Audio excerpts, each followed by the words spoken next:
বউ কোথায়? ও তখন বলছে গ্যারেজে আছে। গ্যারেজ কি বলছে বুঝতে পারিনি, বাপের বাড়ি। তাই না, তুই ডাক। তা তখন বলছে যে আমি তালাক দিয়েছি, আমি ডাকতে পারবো?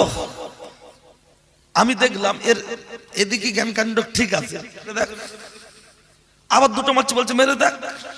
তা আমি তো মানুষ, কতক্ষণ মারবো? আমি লাস্টে রেগে রেগে বলছি তালাক দেবো, বলছে দে দেখ। বলছে আমি লাস্টে রেগে রেগে এক তালাক দু তালাক বলে চুপ করে আছি। ও তখন বলছে আর একবার বলে দেখ, তোর মাথা খাবো। বলে ভাই যে এই কথা বলেছে আমি আর ব্যালেন্স রাখতে পারি, তবে রে মাথা খাবি? 3 তালাক, 100 তালাক, 1 লাখ তালাক, 1 কোটি তালাক, তোর তালাক, তোর মার তালাক, পাড়া শুদ্ধ তালাক। বলছে সামলা। এই মায়ের এত কথা বলছো কেন? সারাটা জীবন চালাবে, সারাটা জীবন। এরা যদি এখানে এসে এতগুলো পুরুষ মানুষের দিকে যদি ভয় না করে, বাড়ির স্বামীর মানে বলে মনে হয়, ও তো পাপস মনে করবে। এখানে দেওর শ্বশুর ভাসুর পাড়ার মানুষ সব বসে আছে, ওরা পাশে। এখানে যদি ওর অন্তরে একটু লজ্জা না লাগে, তার বাড়ির স্বামীটার কি মানুষ বলে মনে করে? লজ্জা নেই। আরে নারী জাত, এর যদি একবার কেউ গায়ে হাত তুলেছে একবার, এ দেখবেন মানে খালি বলবে একবার মেরে দেখ। আর যত বলে মেরে দেখ, মার বেশি খায় না কম খায়? তত বেশি খায়। এরা সারাটা জীবন আপনার মার বেশি খায়, খালি বলবে গায়ে হাত দিয়ে দেখ। তো মদ্দালোক যখন রেগে যায় তখন কোনো জ্ঞান থাকে? ঠিক যখন দিয়ে দিয়েছে না 2-4 গা, কাঁদতে কাঁদতে উঠে বলছে আল্লাহ বিচার করবে। তা এই কথাটা আগে বলে চুপ করে গেলে তার মারটা খেতে হতো না। ও বিল ওঠার পরে আমি ওই জন্য কখনো কখনো একটা কথা প্রায় দিন এই এলাকায় বলি, অন্য জায়গাতে বলি না, কারণ আপনাদের কাছাকাছির ঘটনা। তাই ছেলেটা বেড়া চাপার কথা, আমি ছেলেটার অন্য কিছুর পরিচয় দেবো না।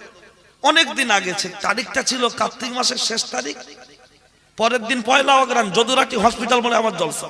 তাহলে আমার রাত্রি ফোন করে বলছে ভাইজান আমি আমার গিন্নির না তালাক দিছি। আল্লাহ ক তালাক? বলছে 1 কোটি তালাক। বলে আমি রাগ করে ফোন কেটে দিয়েছি। তো কিছু সময় পরে আবার ঘুরিয়ে ফোন করে বলছে হুজুর আল্লাহর কিরে ফোনটা কাটবেন না, আমি দুটো কথা বলি একটু শোনেন। আর আমি ছেলেটা চিনি, ওই আগে বলছিলাম না যে আমি এই এলাকার প্রথম জলসা এসেছিলাম নেহালপুর 14ই মাঘ, ওই তারপর থেকে আমার সাথে পরিচিত। আশেপাশে আসলে ও সামনে গিয়ে বসে অশুনত। তা আমি বললাম তা কি বলছিস বল। তো বলছে ভাই মশলাটা কি হবে? তা আমি বললাম আজকের দেখ এ মাসের শেষ, কালকে 1লা অগ্রহায়ণ, যদুরাটি হসপিটাল মোড়ে আমার জলসা আছে, আমি যাচ্ছি তোর দোকানে দেখা করবো, রাখ।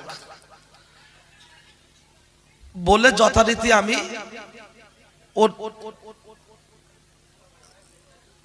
কমিটির দুটো ভাই, ওই যে পুরুষ মানুষটা কথা বলছে অনেকক্ষণ থেকে জোরে জোরে, একটু গিয়ে বলে এসো। হ্যাঁ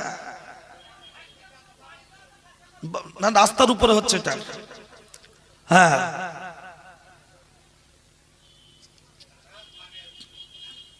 আসলে ব্যাপার কি জানেন, আমি অন্যান্য দিন আরো বেশি বলি, আজকের একটু কম বলছি। এ পাড়ার লোক আমার জলসা এর আগে শুনেছে কিনা আমি জানি না, আমার সম্পর্কে যারা জানে তারা জানে, যারা জানে না আচমকা শুনলে একটু কেমন লাগবে, তো ওই জন্যই প্রথমবারটা একটু সইয়ে নিচ্ছি।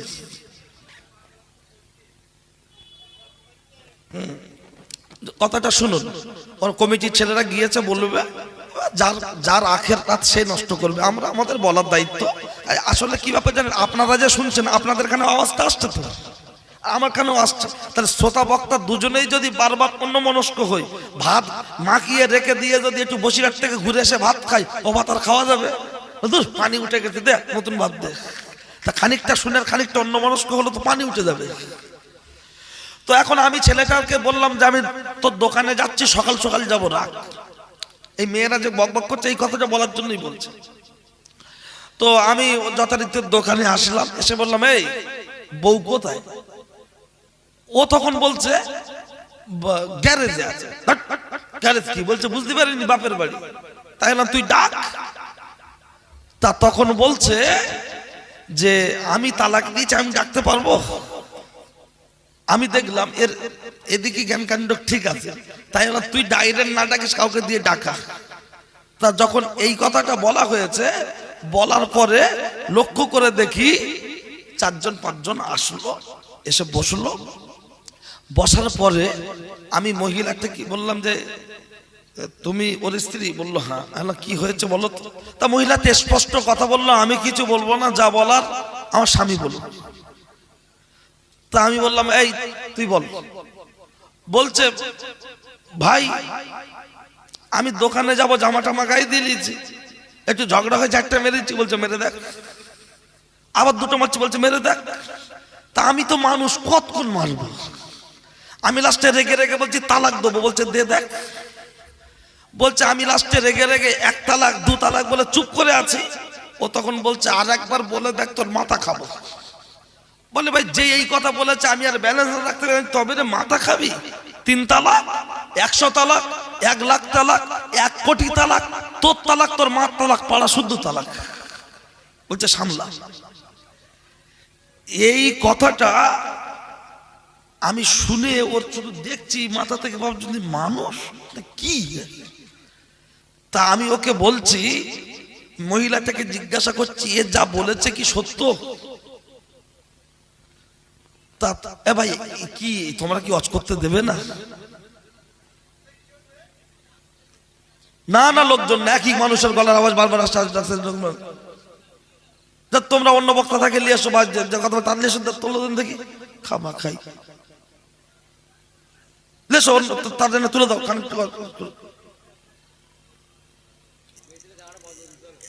এতগুলো মানুষ এখানে বসে আমরা যেন খেলা করছি নাকি?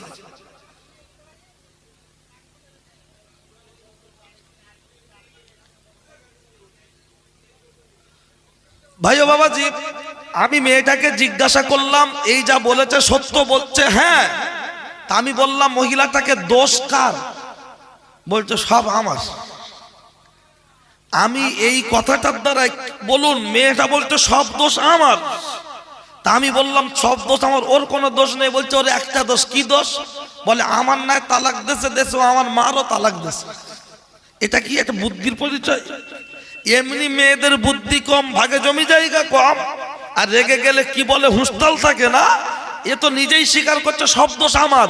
ও যদি যখন ঝগড়া হচ্ছে সব দোষ ওর মনে করে যদি চুপ থাকতো, তাহলে কি তালাকের মতো চরম পর্যায়ে সিদ্ধান্তটা টানতে হতো বাবা। এটা দিয়ে আমি বলে আপনাকে টাইম পাস করাতে চাইনি। বলার উদ্দেশ্য হলো সাংসারিক জীবনে অশান্তি হলে হতে পারে।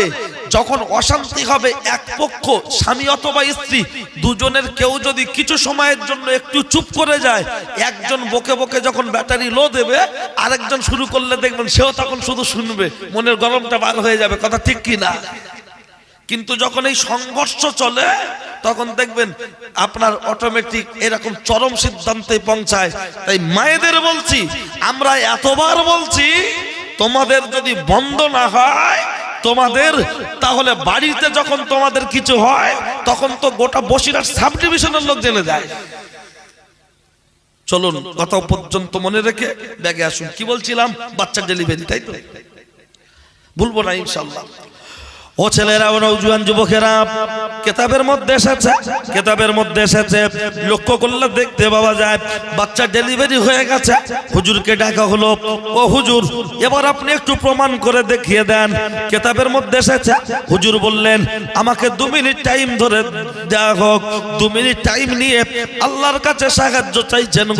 ও গো আল্লাহ, আমি অপরাধ করিনি, কিন্তু আমার ঘাড়ে দোষ চলে এসেছে, জানি না আল্লাহ কি করব, তোমার কাছে সাহায্য চাইছি। তুমি মান সম্মান বাঁচানোর মালিক,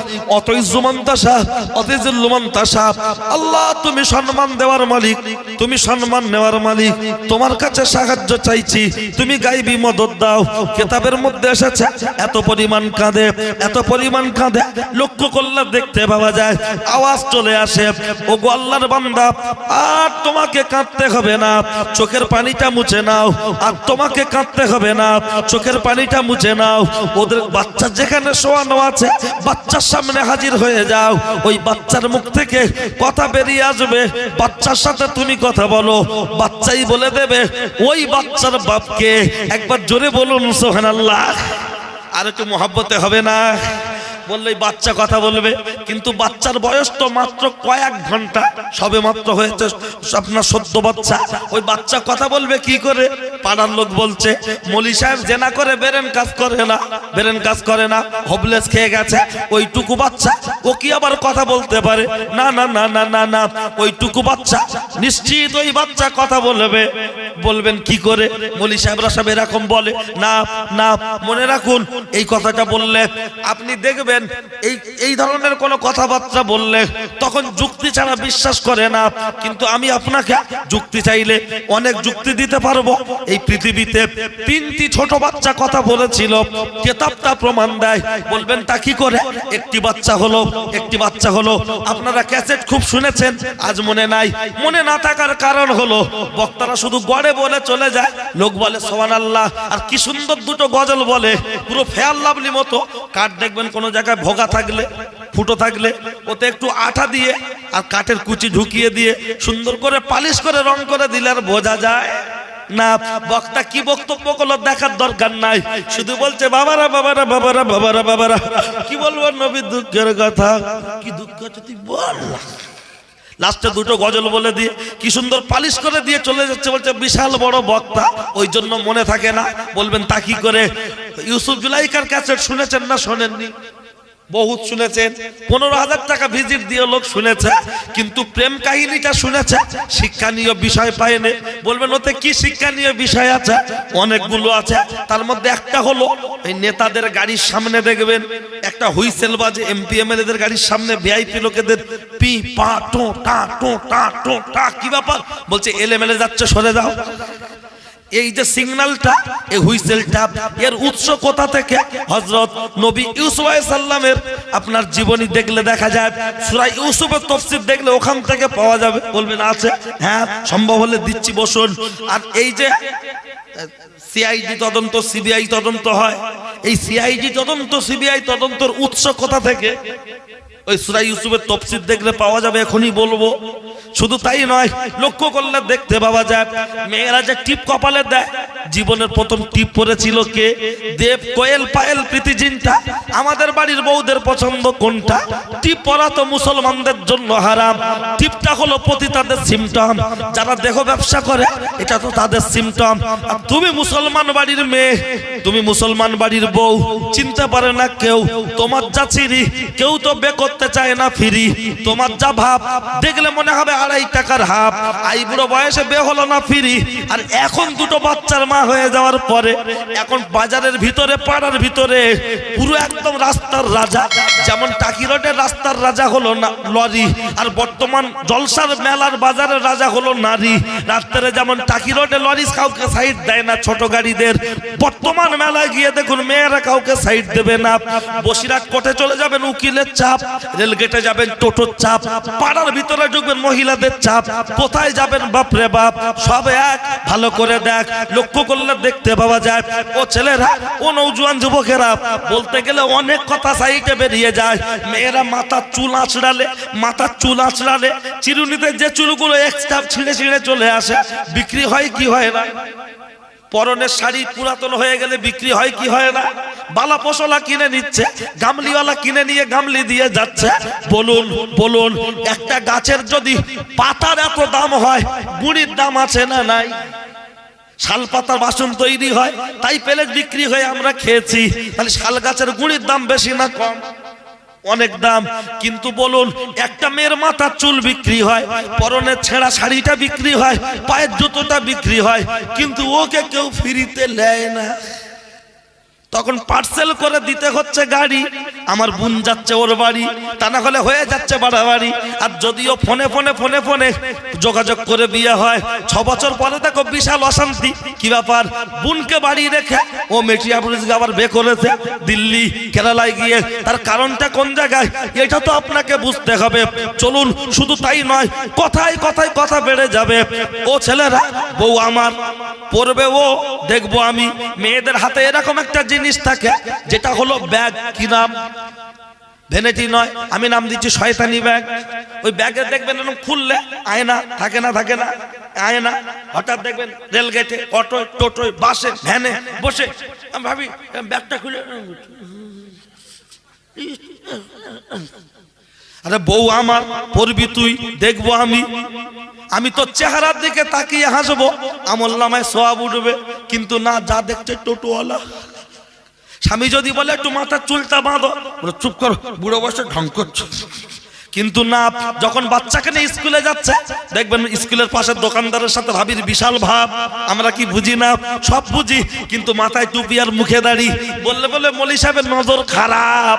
না না না, লক্ষ্য করলে দেখতে পাওয়া যায়। মৌলী সাহেব যদি জোরে যায়, বলে হুজুর দাওয়াত আছে নাকি। যদি আসতে যায়, বলে খেয়েছো, নড়তে পারো না। যদি মাথা নিচু করে যায়, বলছে বাবা বিশাল গ্যাবিট হয়ে গেছে। মাথা যদি উঁচু করে যায়, বলে চাউনি খারাপ, লাদেনের বস শুধু দেখে।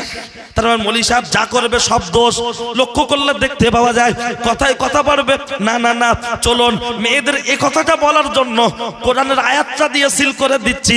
অকরনা ফি বুয়ুতিকুন্না ওয়ালা তাবাররাজনা তাবারুজাল জাহিলিয়াতিল উলা।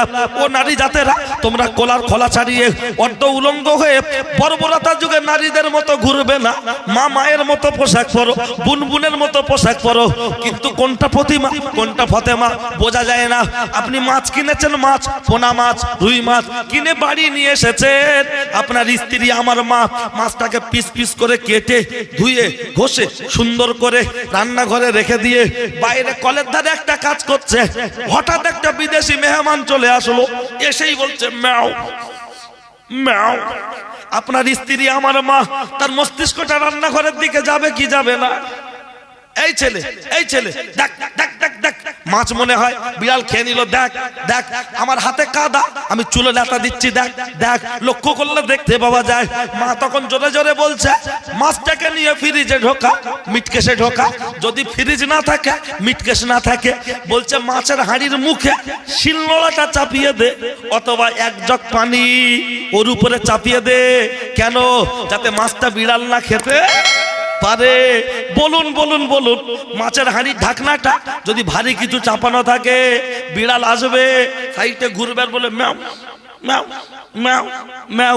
দুবার চারবার ডেকে ডেকে আস্তে আস্তে চলে যাবে। আর চট করে বিড়াল মাছের গন্ধ পেলে আর আসবে না না।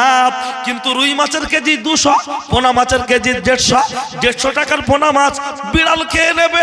তার জন্য যদি ফ্রিজে ঢোকাতে হয়, আপনার মিটকেশে ঢোকাতে হয়। আজকে যাদের বাড়ির মেয়ে বউগুলো মাছের মতো চড়ে চড়ে বেড়াচ্ছে, আর এপাড়া ওপাড়া, এ গ্রাম ও গ্রাম থেকে কিছু বিড়াল এসে ঘুরছে, কি করে না, পিছনে এসে ঘুরছে আর বলছে ম্যাও ম্যাও, ফোন নাম্বারটা দাও দাও। মেয়ের মা বলছে আও খাও, গল্প করে যাও। তুমি তো ওই পাড়ার ছেলে, ভয়ে কাকে পাও, ম্যাও আও খাও, গল্প করে যাও। বলুন বলুন বলুন, সামান্য 200 টাকার মাছ বিড়াল খেয়ে নেবে। তার জন্য যদি ফ্রিজে ঢোকাতে হয়, সামান্য 150 টাকার মাছ বিড়াল খেয়ে নেবে। তার জন্য যদি ফ্রিজে ঢোকাতে হয় 50 টাকা চিনির কেজি, কৌটো ঢোকাচ্ছেন, বলছে দেখি শালা পিঁপড়ে কি করে যায়। যখন কৌটোর মুখ টাইট হচ্ছে না, এরকম একটা কাগজ মুখে দিয়ে বলছে দেখি পিঁপড়ে কি করে যায়। বলুন, একটা 1 কেজি চিনির কৌটোর ভিতরে 1.5 লাখ যদি পিঁপড়ে ঢোকে, সব খাবে, কিন্তু কৌটো নিয়ে যেতে পারবে? তাহলে 50 টাকা চিনি বিড়াল খেয়ে নেবে। তার জন্য যদি আপনাকে আমাকে কৌটোর মুখে ছিদ্রটা আটকাতে হয়, 150 টাকার মাছ বিড়াল খেয়ে নেবে। তার জন্য যদি মাছটা ফ্রিজে দিতে হয়, আপনার মেয়ে আমার বোন, আপনার স্ত্রী আমার মা, তার রূপ যৌবনের মূল্য ও কি 50 টাকা চিনির থেকেও কম? 5 টাকার আইসক্রিমের থেকেও কম। 5 টাকার আইসক্রিম বিয়ে বাড়ি থেকে দাদু হাতে করে নিয়ে এসে বলছে ফ্রিজে দাও, ফ্রিজে। কেন? বলছে আমার নাতি স্কুলে আছে, বাড়ি আসলে খাবে, বাইরে থাকলে গলে যাবে। তাহলে 5 টাকার আইসক্রিম গলে যাবে। তার জন্য যদি দাদু ফ্রিজে এনে ঢোকায়, বলুন গলে যাবে কি? হাওয়া লাগলে নরম হয়ে যাবে, গলে যাবে, সুজি রান্নার মতো নরম হয়ে যাবে। বলুন বলুন বলুন, আমার বক্তব্য তাহলে আমরা স্বপ্নার চিনির গুরুত্ব বুঝেছি, আমরা আইসক্রিমের গুরুত্ব বুঝেছি।